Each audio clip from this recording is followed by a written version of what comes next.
What's up everyone, welcome to this video. In this video I will show you how to fix the portrait mode not working issue in Galaxy S25 Ultra. So to fix this issue, first of all clean your lens with a smooth, clean and a microfiber cloth. And if you have installed any camera lens protector, then remove that protector, and after that the portrait mode will start working properly. But after cleaning the camera lens, if you are still facing the issue, then open and close the camera app 2 to 3 times.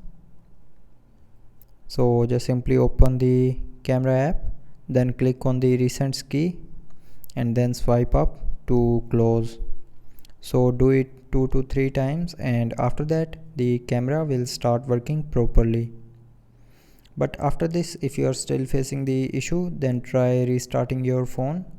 So to restart, swipe down and click on this power icon and then click on restart.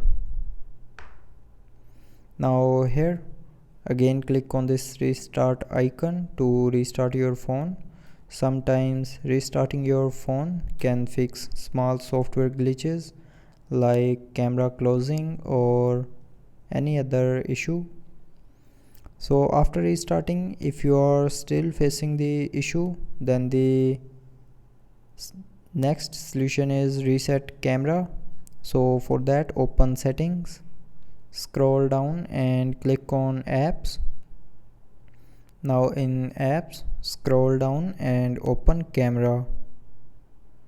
Now here scroll down and click on storage, and from here tap on clear cache to clear the cache memory of camera and also clear the app data of camera. So for that, open clear data and then tap on delete from the pop-up. And after doing this, the camera will start working properly.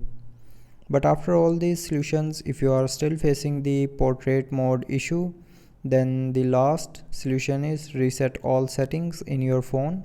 So to reset all settings, open settings again, scroll down and click on general management. Now in general management, scroll down and click on reset. Now here click on reset all settings, and after that again click on reset settings to confirm. So when you will click on this reset settings option here, it will reset all your mobile settings, but it will not delete any data from your phone. So reset all settings, and after doing this, the camera portrait mode will start working properly. So I hope you liked the video. Thanks for watching.